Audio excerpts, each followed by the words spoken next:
The polished lecture hall of St. Jude's Medical Institute shimmered under the bright lights, the air thick with hushed reverence and the scent of expensive cologne. Dr. Julian Thorne, chief of radiology, commanded the stage, his voice a smooth, confident pronouncement as he unveiled a complex scan. A rare neurological case, perfectly diagnosed, flawlessly presented to an assembly of fawning residents and distinguished consultants. Elara, a diligent nurse, sat near the back, her practical uniform a stark contrast to the designer suits surrounding her. Her heart pounded, a silent rhythm against the booming confidence of Thorne's presentation. Her gaze, however, was drawn not to Thorne, but to the intricate web of gray on the screen. A flicker, a shadow barely perceptible, caught her eye, something Thorne, in his triumphant display, had entirely missed. A quiet gasp escaped her lips, quickly stifled. "Nurse Elara," Thorne's voice cut through the air, sharp as a scalpel. "Perhaps you'd like to share your profound insight?" Laughter rippled through the room as Elara flushed, her small, unscientific observation dismissed with a wave of his hand. She sank lower, the sting of public ridicule burning. But beneath the shame, a stubborn certainty sparked. The patient's life depended on that unseen shadow. She had to find a way. The stifled laughter had barely subsided, its echo lingering like a cruel taunt in the polished amphitheater. Elara felt her cheeks burn, a hot flush spreading across her neck and chest. She pulled her shoulders in, making herself as small as possible in the periphery of the third row, her usually neat bun feeling suddenly disheveled, her practical uniform a stark, faded contrast to the tailored suits and crisp white coats surrounding her. Dr. Julian Thorne, oblivious or uncaring of the quiet agony he had inflicted, merely adjusted his immaculate silk tie, a predatory gleam in his eyes as he surveyed the room. "As I was saying," Thorne resumed, his voice a smooth, cultured baritone that could, at will, turn into a whip, the absence of a discernible lesion on the arterial phase, corroborated by the AI's 99.8% confidence score and negative detection, unequivocally rules out the initial suspicion of an early-stage pancreatic carcinoma. Our patient, Mr. Henderson, can rest assured. Dr. Davies, would you concur with the diagnostic pathway forward? Dr. Davies, a resident whose ambition gleamed as brightly as his freshly pressed suit, snapped to attention. Absolutely, Dr. Thorne. The multimodal imaging, particularly the diffusion-weighted sequences, showed no restricted diffusion, and the serum markers were all within normal limits. To pursue further invasive procedures given these findings would be irresponsible, perhaps even medically negligent, wouldn't you say? He shot a swift, pointed glance in Elara's direction, a smirk playing on his lips, inviting the room to join in the silent mockery of her earlier, unscientific gasp. A ripple of knowing chuckles spread through the junior staff. These were Thorne's chosen few, the bright young minds he cultivated, mirroring his sharp intellect and even sharper disdain for anything that deviated from empirical, quantifiable proof. They knew the rules of this arena, challenged Thorne, and you would be publicly dismembered.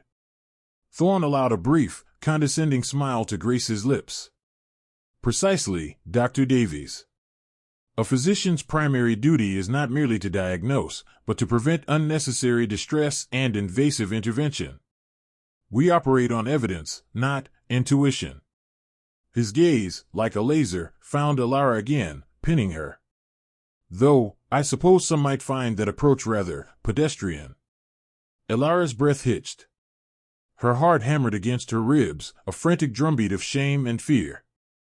She knew what she saw on that subtle, shadowed corner of the MRI, a minuscule, almost imperceptible variance in tissue density that the AI's algorithms, focused on larger, more defined patterns, had undoubtedly filtered out as noise.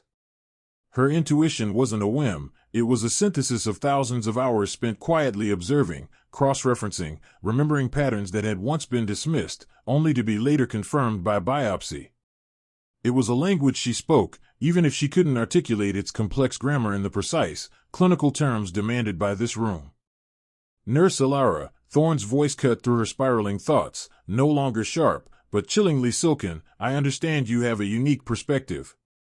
Perhaps you'd like to enlighten us on how your feeling about Mr. Henderson's skin might integrate with our rigorous diagnostic protocols?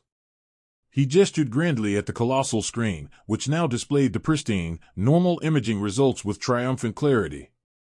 The room held its breath, a collective gasp swallowed by the hushed anticipation of a spectacle. This was it. Thorne wasn't just dismissing her now, he was offering her the rope to hang herself, politely, academically. Elara swallowed hard, her throat suddenly dry. Dr. Thorne, I noticed a very faint irregularity, she began, her voice a reedy whisper, barely audible above the hum of the projector. She gestured weakly toward the screen, pointing to a pixelated blur that, to anyone else, was simply background static. In the unenhanced, T1 weighted sequence, a slight hypo-intensity, almost like a shimmer. A snort escaped a resident 2 rows ahead, quickly stifled into a cough. Dr. Davies exchanged an amused glance with a colleague. Thorne's expression remained unreadable, but a muscle twitched in his jaw. A shimmer, Nurse Elara, he repeated, enunciating the word with theatrical precision, as if dissecting a bizarre specimen. Are we discussing medical imaging, or perhaps the latest fashion trend in microscopy? Do you mean a hypo-intense signal on T1 weighted imaging, or simply that your eyes played tricks on you? He paused, allowing the implication to settle.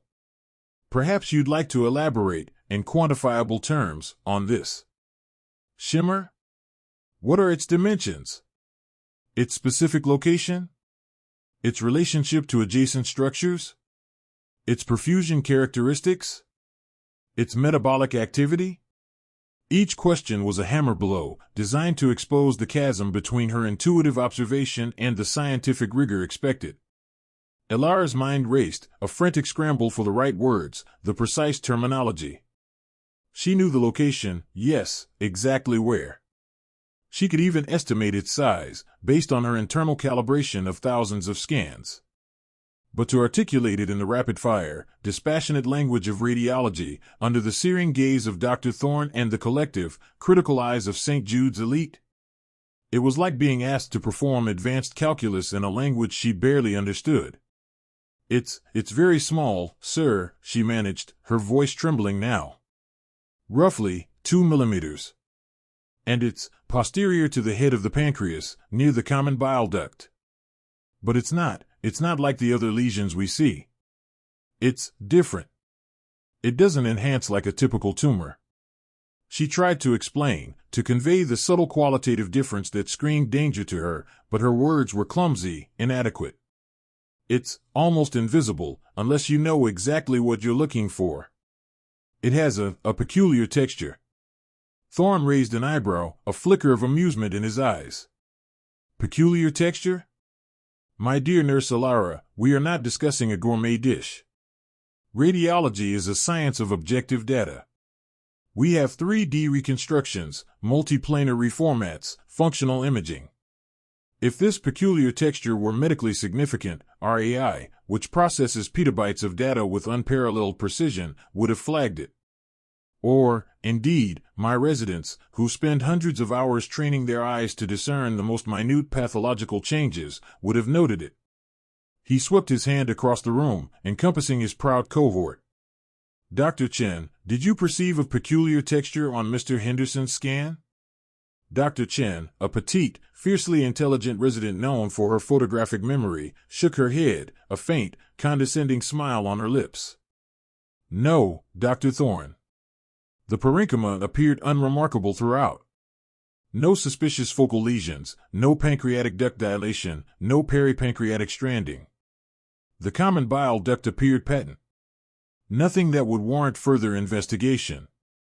There you have it, Thorne declared, his voice ringing with triumph. He turned back to Elara, his smile now openly derisive. A shimmer, of peculiar texture, these are observations better suited for an art critique, Nurse Elara, not a grand rounds presentation at the St. Jude's Medical Institute. Our patient's life is not a canvas for your poetic whims. It is a matter of precise, empirical diagnosis.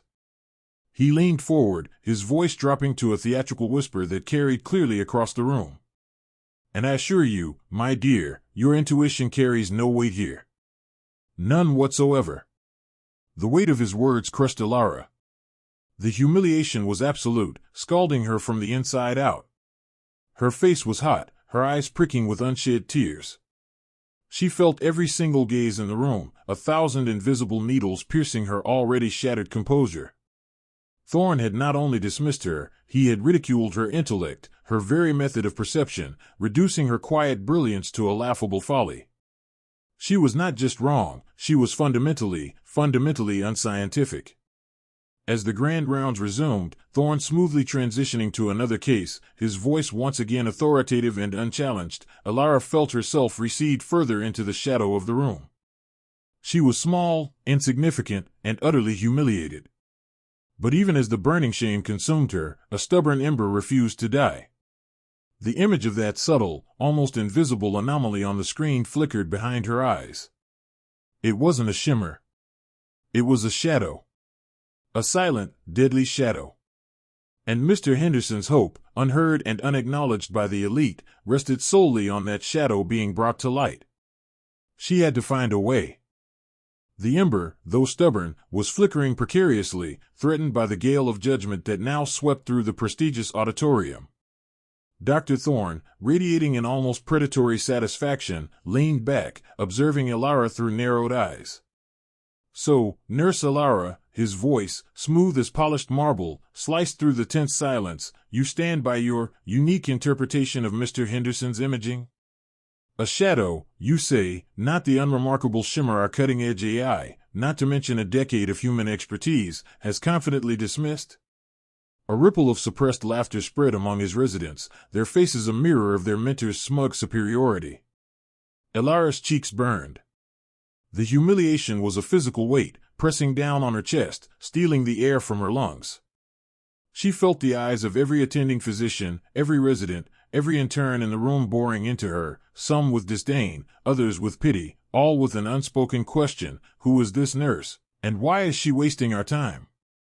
She swallowed, trying to find her voice, to articulate the whisper of an intuition that was, to her, as clear as a bell.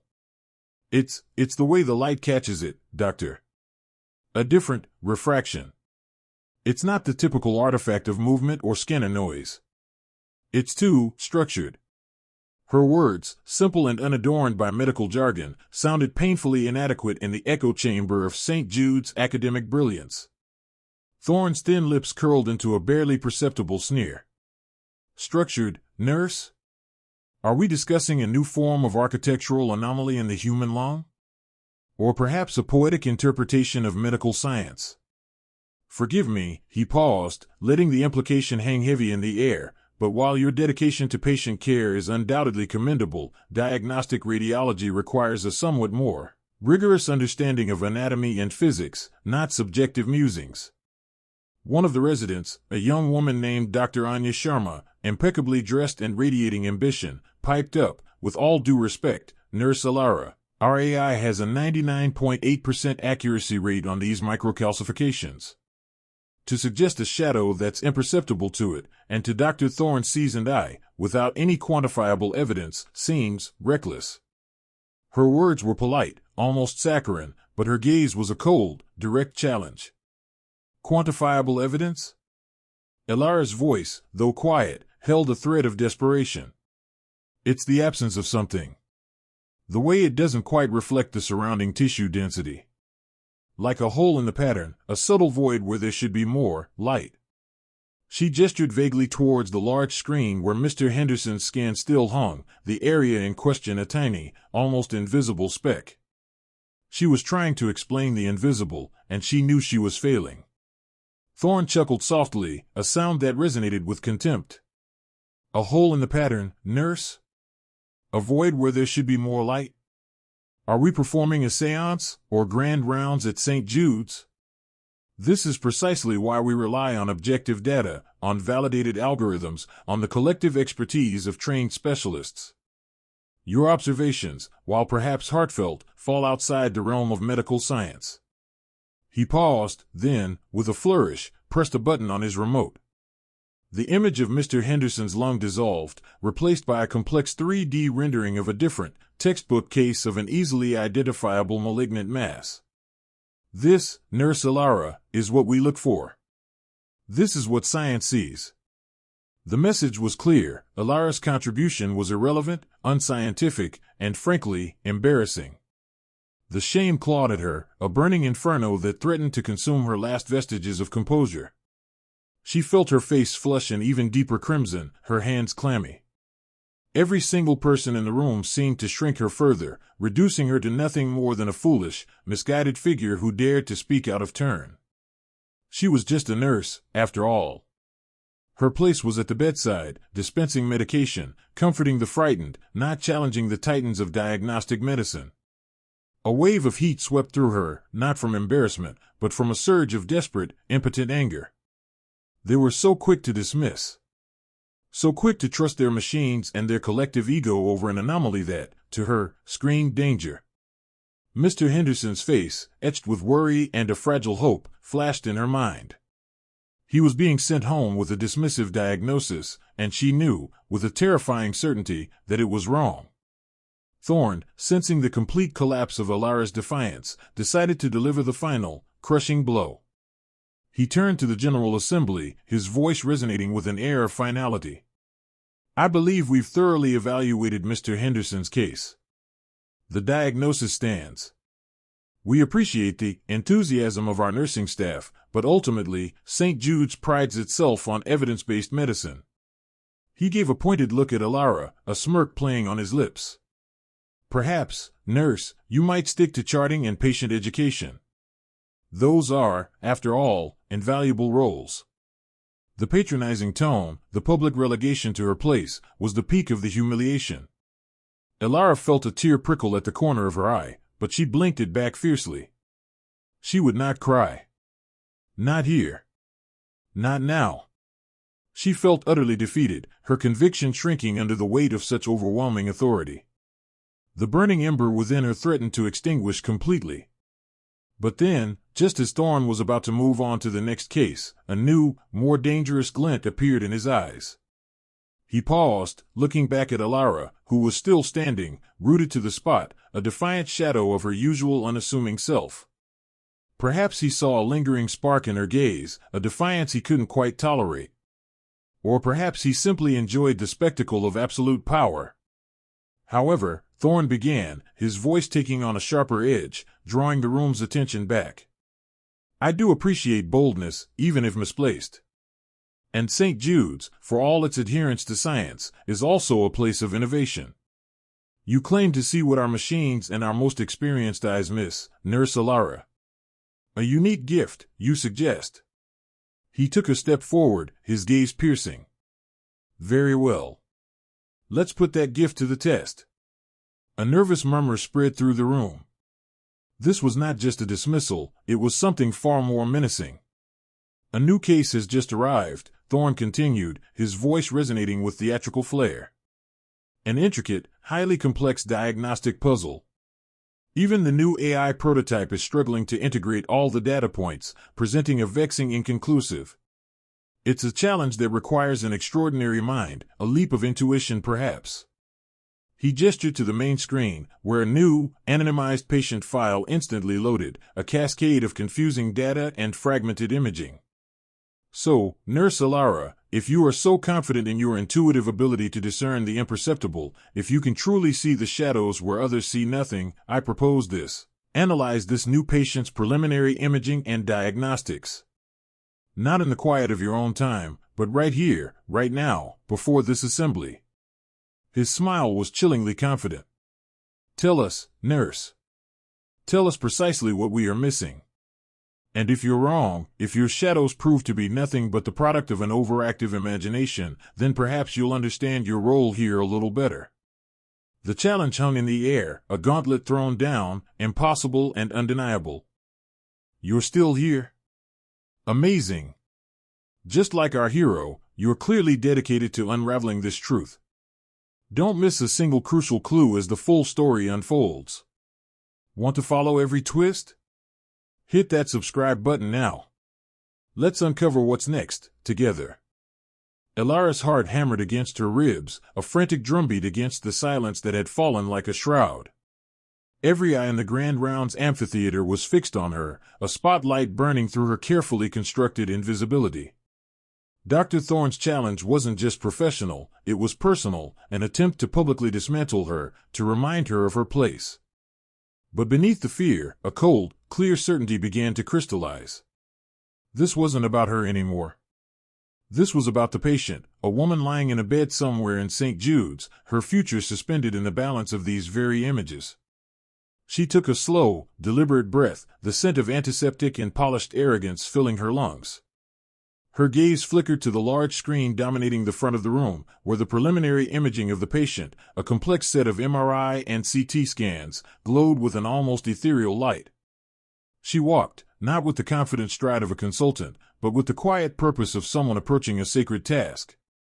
Her plain uniform, usually a symbol of her unassuming nature, now felt like a uniform of war. As she reached the console, her fingers, usually deftly managing IVs and charting, hovered over the controls. A resident, Dr. Chen, a young man notorious for his sycophantic praise of Thorne, sneered softly from the side. "Perhaps you'll need a moment, nurse, to adjust to the complexity?" Elara ignored him. Her eyes, usually downcast, now lifted, sharp and focused, to the screen. The initial wave of fear receded, replaced by the familiar, almost meditative state she entered whenever she encountered a truly challenging image. It was like stepping into a different dimension, where the noise of the room faded, and only the delicate interplay of light and shadow, texture and form, remained. The case was a puzzle, even to the most experienced eyes. The patient presented with a constellation of nonspecific neurological symptoms, yet every conventional scan, every AI analysis, had come back inconclusive, pointing towards a rare, untraceable pathogen or an entirely psychosomatic origin. Dr. Thorne himself had declared it anomalous but benign, a pronouncement that carried the weight of finality in St. Jude's. Elara began by scrolling through the MRI sequences, her movements precise, almost imperceptible. She wasn't just looking at the images, she was feeling them. Her hidden talent wasn't a sudden flash of insight, but a meticulous, almost artistic process of pattern recognition. Years of scanning thousands of normal and abnormal images, of quietly comparing, contrasting, and cataloging in her mind, had built an internal library far more nuanced than any algorithm. She saw the nuances in grayscale, the subtle shifts in tissue density that others smoothed over, dismissed as noise, or attributed to technical variation. Her gaze fixed on a particular sequence, a T2-weighted axial view of the brain. Dr. Thorne and his residents, comfortable in their certainty, had focused on a slight, diffuse edema, attributing it to minor inflammation. Elara, however, saw something different.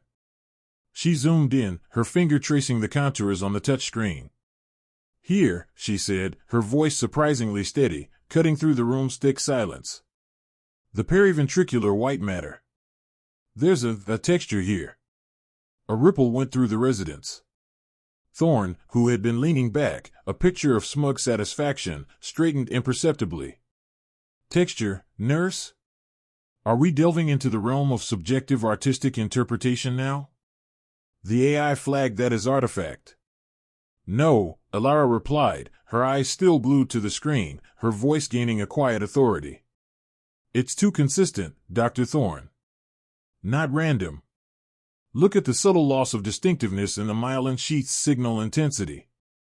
It's not a uniform blur, but a faint, almost crystalline speckling, particularly pronounced along the margins of the lateral ventricles." She used the pointer, drawing a precise circle. "And observe the minute, almost imperceptible string of pearls effect on the sagittal view, only visible when adjusting the windowing to extreme contrast."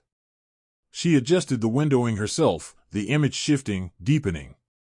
Suddenly, where before there had been only a vague, unremarkable blur to the untrained eye, now a faint, almost ghostly line of tiny, pinprick-sized hyperintensities became visible, arranged in a delicate, chain-like pattern.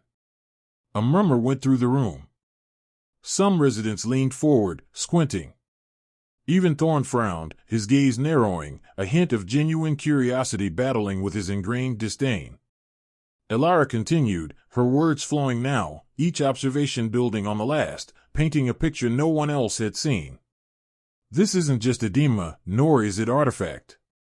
The pattern, its distribution, and the associated faint T1 hypointensity in the corpus callosum, it's consistent with a very early, very subtle manifestation of what appears to be a rare, aggressive form of demyelinating disease. A variant of ADEM, perhaps, but with an unusually rapid progression and atypical presentation in its nascent stages. She navigated effortlessly between different sequences, cross-referencing, her internal database providing instant comparisons. The AI, as sophisticated as it is trained on established patterns. This is evolving. It's a pattern in flux, a nascent signature that falls just outside its learned parameters for a definitive diagnosis. It's too diffuse for a clear lesion, yet too organized to be dismissed. She pointed to another area, a barely perceptible signal change in the brainstem. And here, this minute focus of enhancement. It's not significant enough to flag conventionally, but combined with the periventricular findings, it suggests active inflammation, not a resolving process. The room was utterly silent now. The casual chatter, the whispered jokes, the confident posturing, all had vanished. The residents, Dr. Chen among them, now stared at the screen, then at Elara, then back at the screen, their faces a tableau of confusion and dawning recognition. They were seeing what she saw, not because she had explained it with complex medical jargon, but because she had shown them, guided their eyes to the subtle truths hidden in plain sight. Dr. Thorne, usually so quick with a dismissive retort, was silent. His face, normally a mask of elegant disdain, was now unreadable, a battle playing out behind his eyes. He walked slowly to the screen, peering closely at the areas Elara had highlighted. He brought up his own console, cross-referencing with other views, zooming, adjusting windowing. His fingers, usually so confident, now moved with a tentative uncertainty. Elara stood back slightly, allowing him his space, her own heart still thrumming, but now with a different rhythm, one of quiet triumph, not fear. She had spoken for the patient, and the images had spoken back. After what felt like an eternity, Thorne straightened, his shoulders slumped almost imperceptibly. He cleared his throat, a small, gravelly sound in the vast quiet. He looked at Elara, a flicker of something akin to awe, and perhaps even grudging respect, in his eyes. He then turned to the assembly, his voice, usually booming, now subdued. Nurse Elara has identified an incredibly subtle and highly unusual pattern, he conceded, the words clearly painful to utter. One that our most advanced AI missed, and indeed, one that we overlooked. The string of pearls effect she described, combined with the periventricular changes and the brainstem focus, it suggests a rapidly advancing, acute demyelinating process that is not yet fully formed enough to trigger our standard diagnostic algorithms. Her observations are prescient. The room erupted into a flurry of murmurs. The other doctors, the residents, the visiting specialists, they were all exchanging bewildered glances. Thorne, the infallible chief of radiology, had just admitted a profound oversight, publicly, to the quiet nurse he had attempted to humiliate. Elara felt a wave of dizzying relief wash over her. It wasn't about proving them wrong, it was about being right for the patient. The silent hope she carried for that unseen woman had been validated. In the gleaming, hypermodern halls of St. Jude's, amidst the scent of ambition and the parade of intellect, the unassuming nurse, with her plain uniform and neatly tied hair, had shown them all what true vision looked like. Her quiet brilliance had not just eclipsed arrogance, it had saved a life that was almost lost in the shadows of conventional wisdom. Elara stood at the edge of the dazzling, high-resolution display, a stark contrast to the sophisticated medical technology that illuminated her. Her plain uniform, usually a cloak of invisibility, felt suddenly like a uniform of truth. The air, thick with the scent of sterile wipes and whispered ambitions, now hummed with a different kind of tension, one born of unexpected challenge. Dr. Julian Thorne, a man whose self-assurance was as polished as his designer shoes, had initially dismissed her interjection with a barely perceptible flick of his wrist. His residents, a flock of sharp-suited, eager-to-please protégés, had snickered, anticipating the swift public dismantling of an audacious subordinate. But Elara, with her hands clasped lightly in front of her, her neatly tied hair framing a face now etched with a quiet intensity, had not retreated. If you look closely, she began, her voice, though soft, carrying an unexpected resonance in the suddenly hushed auditorium, not at the primary area of interest highlighted by the AI, but rather at the vascular network distal to it. She gestured with a slender finger, not pointing boldly, but tracing an almost imperceptible pathway on the intricate MRI scan.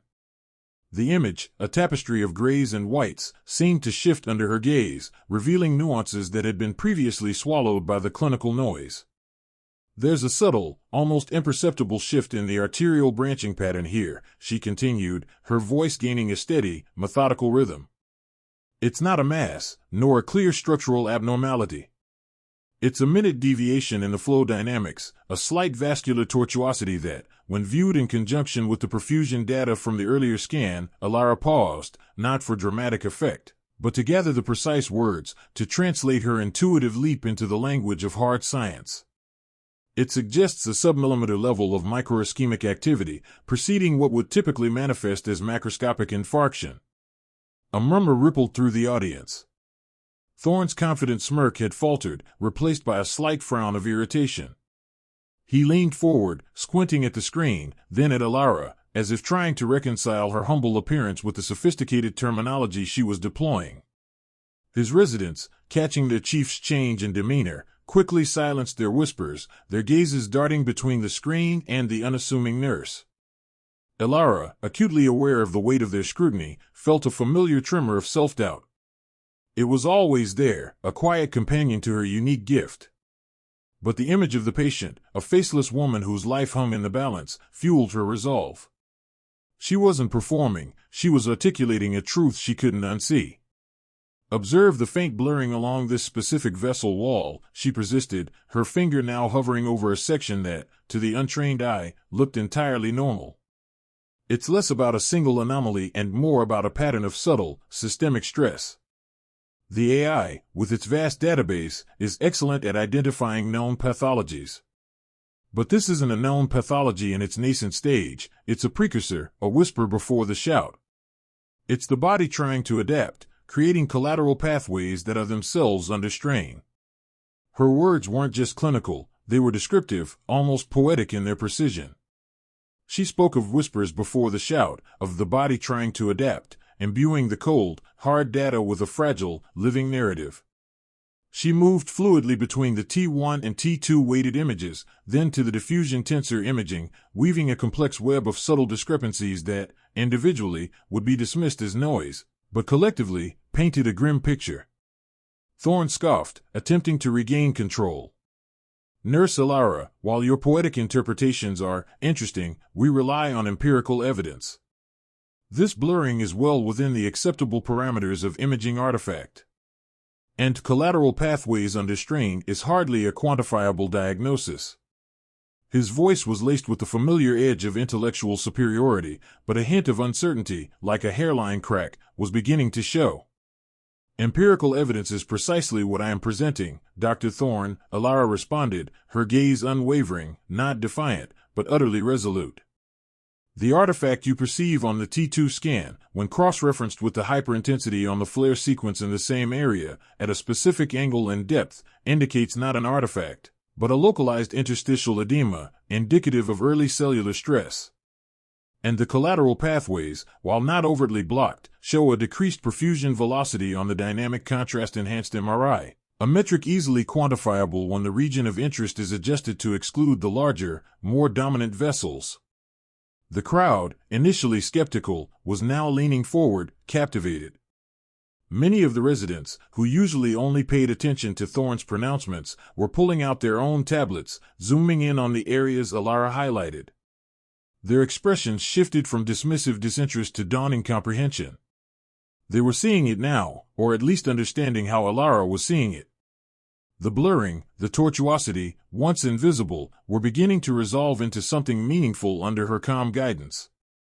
A seasoned neuroradiologist from the back row, renowned for his own eagle eye, adjusted his glasses, a slow nod creasing his brow. He exchanged a knowing glance with a colleague. This wasn't just a lucky guess, this was an unfolding masterclass in visual discernment. Elara continued, her voice resonating with an almost hypnotic clarity. She transitioned to a different set of images, highlighting a sequential series of scans taken over a week. Here, the progression is subtle, almost imperceptible to standard algorithmic analysis, as it falls below the threshold for significant change. But if you calibrate the visual enhancement algorithm for microcontrast variations over time, you can observe a definite, though minute, expansion of this low-density area. She pointed to a region the size of a pinhead. It's not a growth, it's a subtle, spreading wave of cellular distress, a ripple effect that is preceding the larger ischemic event.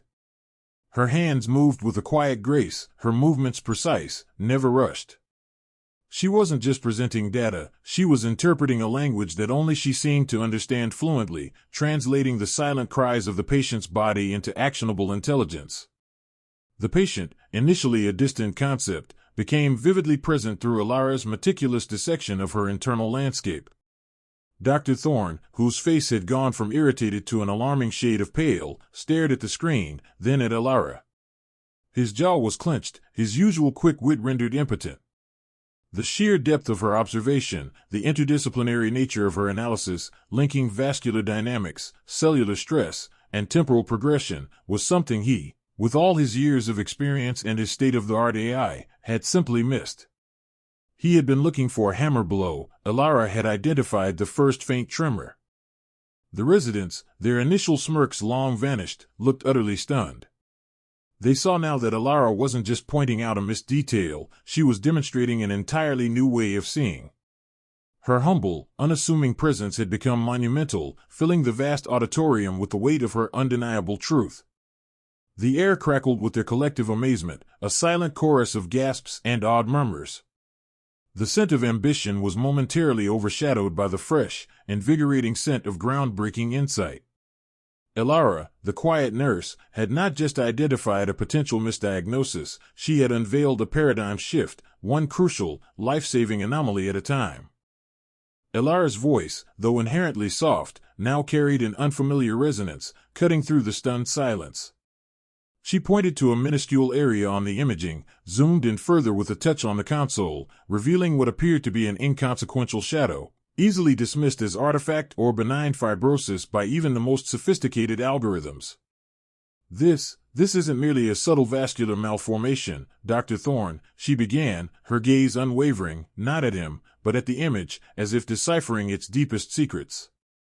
While the AI correctly flagged it as low-probability variant, and the initial assessment categorized it as atypical, non-critical vascularity, the pattern of collateral circulation surrounding it, here and here, her finger traced barely perceptible lines that pulsed with newly discovered significance, suggests something far more aggressive. It's not just a malformation, it's a developing, highly intricate neovascular network.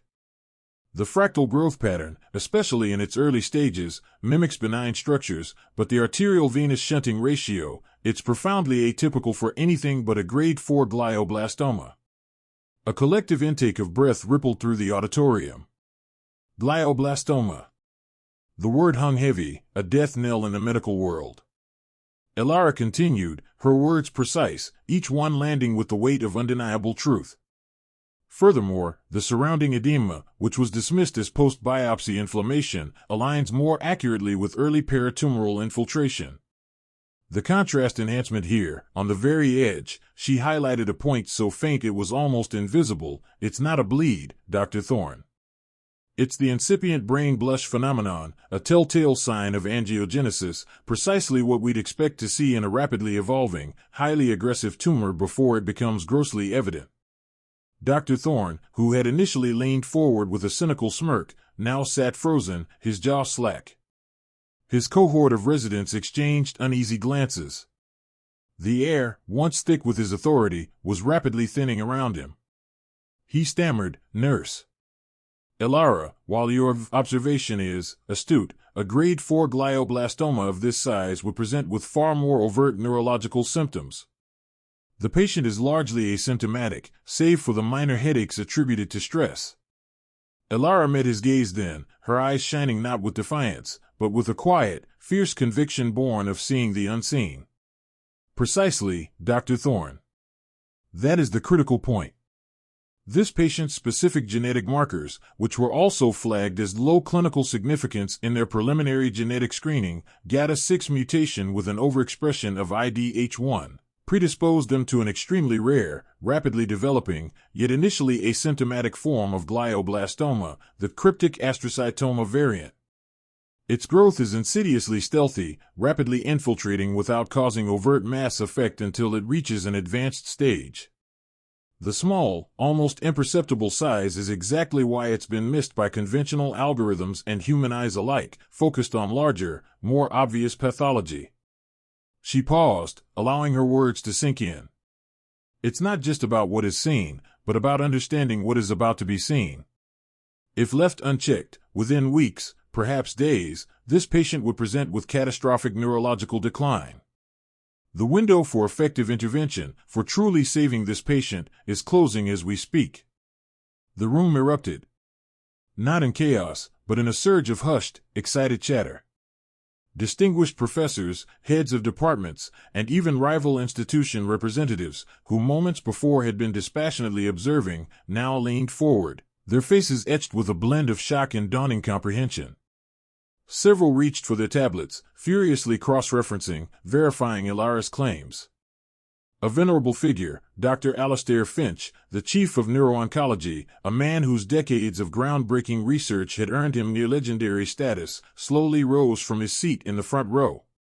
His gaze, usually sharp and discerning, was now soft with an almost reverent wonder as he looked at Elara. "Nurse Elara," Dr. Finch's voice boomed, cutting through the rising murmurs with an authority that silenced the room instantly. "What you have described, the cryptic astrocytoma variant with GATA6 and IDH1 co-expression, it's exceedingly rare. Published only in a handful of isolated case studies globally. Its early imaging markers are notoriously subtle, almost indistinguishable from benign vascular anomalies, as you've pointed out. We usually only catch these post-mortem, or when the patient is already gravely ill." He walked towards the stage, his eyes never leaving the screen Elara had illuminated. To identify this, in an early, asymptomatic stage, by eye, is nothing short of miraculous. He turned to Dr. Thorne, his expression now stern.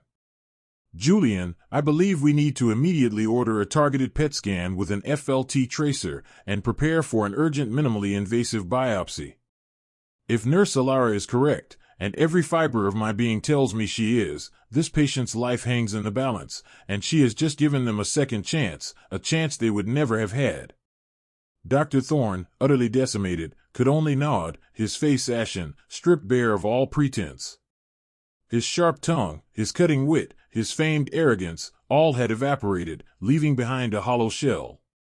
His residents, once fawning, now looked at him with a mixture of pity and dawning realization of their own limited vision. Elara felt a strange lightness, a profound release. It wasn't triumph over Thorne that filled her, but the overwhelming relief that the patient had been seeing, their silent plea finally heard. Her hands, which had trembled earlier, were now steady, rooted in the certainty of her truth. She had not sought validation, only to illuminate. Dr. Finch reached the stage, extending a hand to Elara. "Nurse Elara," he repeated, his voice laced with immense respect, "you have just demonstrated an insight that transcends technology, transcends academic training, and perhaps transcends even our current understanding of diagnostic medicine. You didn't just find an anomaly, you redefined what it means to see it. This patient, and indeed, this institution, owes you an immeasurable debt." The applause began subtly, a ripple that grew into a thunderous ovation. It wasn't just polite clapping, it was a spontaneous eruption of genuine admiration, a collective acknowledgement of brilliance. People stood, not just the front rows, but throughout the vast auditorium, offering a standing ovation to the unassuming nurse who had, against all odds, peeled back the layers of established wisdom to reveal a truth that would save a life. Elara, standing amidst the roar, her plain uniform a stark contrast to the gleaming, elite setting, felt a warmth spread through her. Her quiet struggle, her years of unnoticed dedication, her unique way of seeing, it had all culminated in this moment. She hadn't just saved a life, she had, in her own humble way, shifted a paradigm, reminding everyone that true insight often resided not in the loudest voices or the grandest titles, but in the quietest, most observant hearts. Her triumph was not loud or boastful, but a profound, undeniable resonance that filled the entire institute with the promise of a brighter, more perceptive future for patient care. The scent of success, once confined to academic accolades, now smelled distinctly of quiet, compassionate brilliance. A hush, far more profound than any grand rounds had ever known, descended upon the auditorium. Dr. Anya Sharma's clipped, professional confirmation reverberated in the sudden void, each syllable a hammer blow to Dr. Thorne's carefully constructed empire. Then, as the weight of her words settled, a collective gasp rippled through the elite audience, followed by a torrent of hushed murmurs.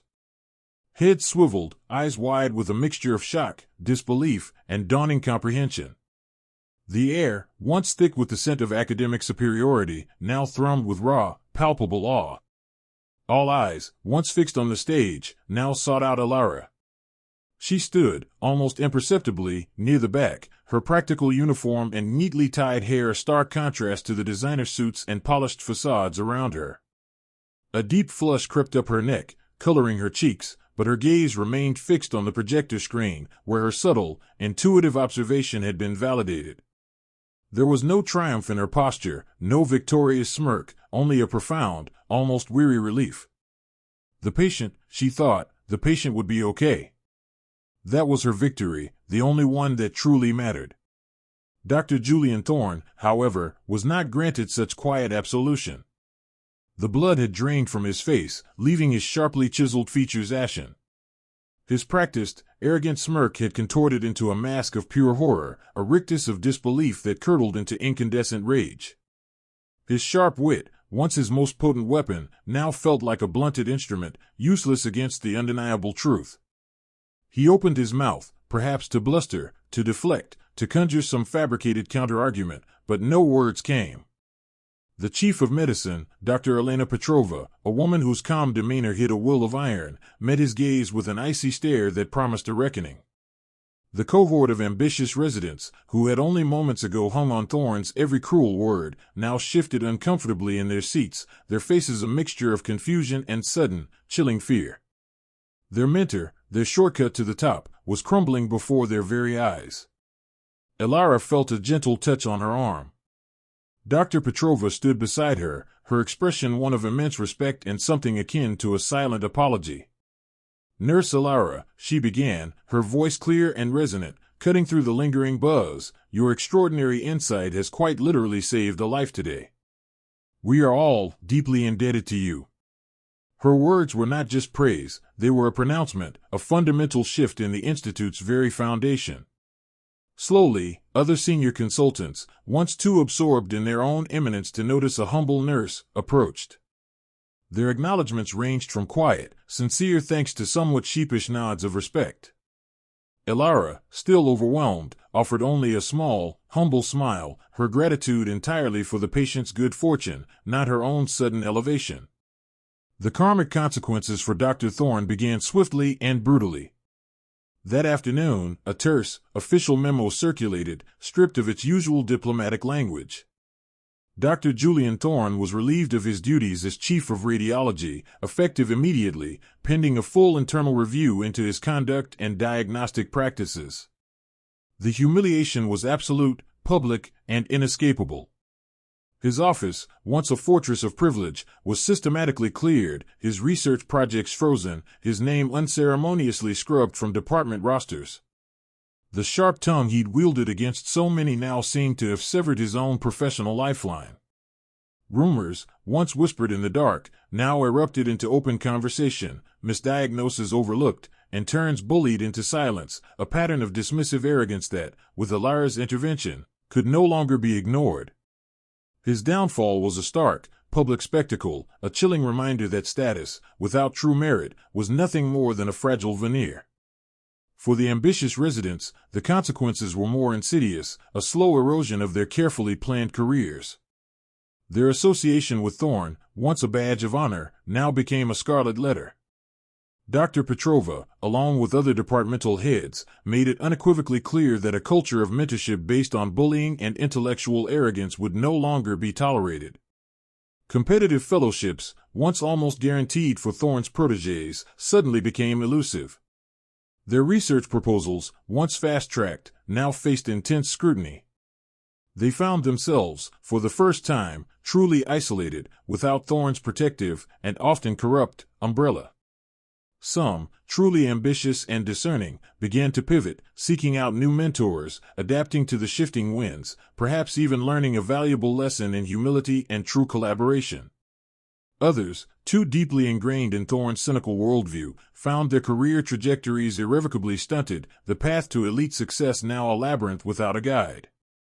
Elara's victory, in contrast, was not about power or position, but about recognition and purpose. She didn't receive a promotion to a grand title, nor did she seek one. Instead, her role subtly but profoundly transformed. She was given a dedicated position within the diagnostics department, not as a doctor, but as a specialized diagnostic insight analyst, a title created specifically for her unique gift. Her quiet observations, once dismissed, were now actively sought out. Doctors, even those who had once overlooked her, now consulted her with a newfound respect, valuing her intuitive second look as much as, if not more than, the most advanced AI algorithms. She was, in essence, the human firewall against the subtle errors that technology couldn't yet comprehend. The St. Jude's Medical Institute itself underwent a quiet, yet profound, transformation. The culture of cutthroat competition and intellectual elitism began to soften, replaced by a genuine appreciation for diverse perspectives and a renewed emphasis on collaborative patient care. The scent of success that once clung to academic titles and designer suits now emanated from the quiet, dignified corners where true insight, born of diligent observation and compassionate care, was allowed to flourish.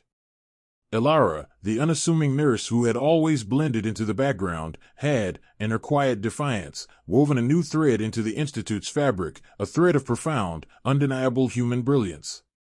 Her triumph was a testament to the enduring power of empathy, the silent strength of observation, and the profound validation that comes from simply being seen.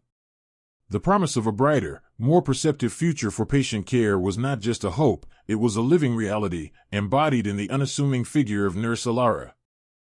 The silence that followed Elara's precise articulation of the anomaly was not merely an absence of sound, but a profound shift in the very atmosphere of the Grand Rounds Theater. It was the hush before a new dawn, the quiet settling of dust after an earthquake. Dr. Julian Thorne, a man accustomed to holding court, found his usual ready retort, his scathing wit, utterly absent. His face, usually a mask of confident disdain, was now a pale canvas of disbelief, then dawning horror as the implications of Elara's quiet pronouncements resonated through the room. The residents, once eager spectators of a public shaming, now exchanged uncomfortable glances, their polished bravado crumbling under the weight of undeniable truth. The patient, a young woman whose prognosis had been grim, began her recovery within days. Elara's insight had not only saved her, but had also exposed a subtle, critical blind spot in the Institute's vaunted diagnostic processes. The ripples of this event spread quickly, far beyond the confines of the Grand Rounds. Initially, there was a flurry of internal investigations, an urgent reevaluation of protocols. Dr. Thorne, the chief of radiology, found his once unassailable authority questioned. His celebrated sharp wit was no longer perceived as brilliance, but as an aggressive, dismissive arrogance that had potentially jeopardized patient care. Accusations of professional misconduct, of fostering an environment where junior colleagues were afraid to speak up, began to circulate. The irony was palpable. The very system Thorne had built, designed to elevate him, now threatened to dismantle his reign. He was not publicly excoriated as he had so often done to others, but the erosion of trust, the quiet censure from his peers, was a far more potent and humiliating karmic justice. His subsequent interactions were marked by a noticeable hesitancy, his gaze averted, his voice stripped of its accustomed, cutting edge. The air around him, once thick with his self-importance, now felt thin, almost desolate. As for the ambitious residents who had so readily mirrored Thorne's contempt, their journey was more direct. They were reassigned, specifically mandated to spend rotations shadowing nurses, learning to appreciate the ground-level observational skills that Elara so effortlessly embodied. The snide comments, the knowing smirks, had vanished, replaced by an uncomfortable humility. They were forced to look, truly look, at the patient, beyond the gleaming screens and the impressive data, to understand the human element they had so casually overlooked. It was a bitter pill for their status-hungry ambitions, but one that, over time, promised to cultivate a much-needed empathy and a broader understanding of patient care.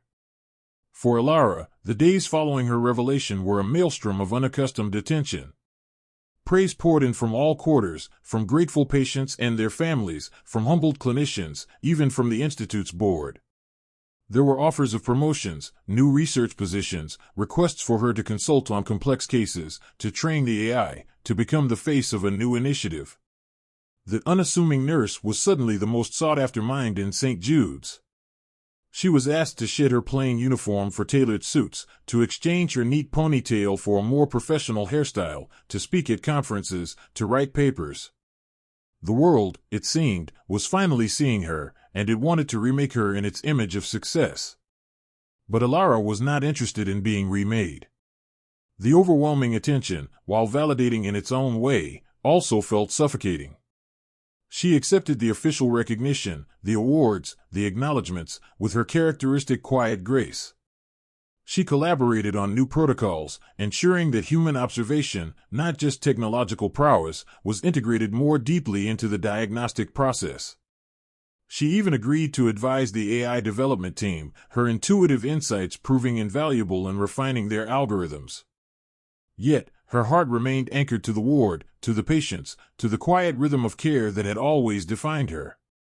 Her uniform, though now bearing a subtle, discreet pin of recognition, remained practical and plain. Her hair still fell in a neat, unassuming ponytail. She found her most authentic self not in the grand offices or the lecture halls, but in the hushed corridors, checking on a recovering patient, offering a comforting word, or, most importantly, quietly observing the subtle shifts in a patient's condition, the elusive patterns on a new scan. One afternoon, she was back in the radiology viewing room, not for a grand presentation, but to review routine scans for a patient on her ward. The room was quiet, save for the gentle hum of the machines. A junior resident, one of those now mandated to shadow nurses, peered over her shoulder. "Nurse Elara," he began, a tremor of genuine respect in his voice, How do you see what others don't?" Elara smiled faintly, her eyes still on the screen, scanning, absorbing. "It's not about seeing more, Dr. Chen. It's about seeing differently. It's about listening to the quiet parts, to the parts that don't scream for attention. It's about remembering that behind every image, there's a person, with a story, with a unique constellation of symptoms that no two patients share exactly." She tapped a subtle area on the image. "The machine sees data. I see a whisper." Her worth, she understood deeply, was not measured by the public accolades, the humbled apologies of Dr. Thorne, or the sudden respect of her colleagues. It was not dependent on the titles she might now append to her name, or the salary increases she might command. Her worth was intrinsic, woven into the very fabric of her being, a quiet knowing that she was making a difference, one patient at a time. The satisfaction she felt was not derived from external validation, but from the quiet confidence of her own judgment, the unwavering trust in her own unique perception, and the knowledge that she had used her gift for good. She continued to blend in her own way. Not invisible, not overlooked anymore, but deliberately unassuming. The hospital had changed, its future brighter, more empathetic. But Elara, at her core, remained the same diligent, compassionate nurse. The spotlight had momentarily found her, illuminated her brilliance, but she had gracefully stepped out of it, choosing instead to bask in the quiet glow of her own purpose. Her triumph wasn't about becoming someone new, but about finally being recognized for who she had always been, a profound, undeniable force for patient care, whose quiet strength and unwavering dedication were, and always would be, her most valuable currency. The true victory was not her sudden elevation, but her serene contentment in her authentic life, serving as a beacon of quiet brilliance in the very heart of St. Jude's Medical Institute. So, here we are, at the story's end. But this isn't just their story, is it? It's yours. It's a powerful reminder of the incredible, untapped potential residing within each one of us. That quiet strength, that burning desire to achieve and be more. It's a mirror, reflecting the power you hold to write your extraordinary future. I want to hear from you. What part of this story resonated most deeply? What unwritten chapter are you crafting in your own life? Share your thoughts, insights, dreams in the comments below. Let's build a vibrant community where we can inspire and uplift each other.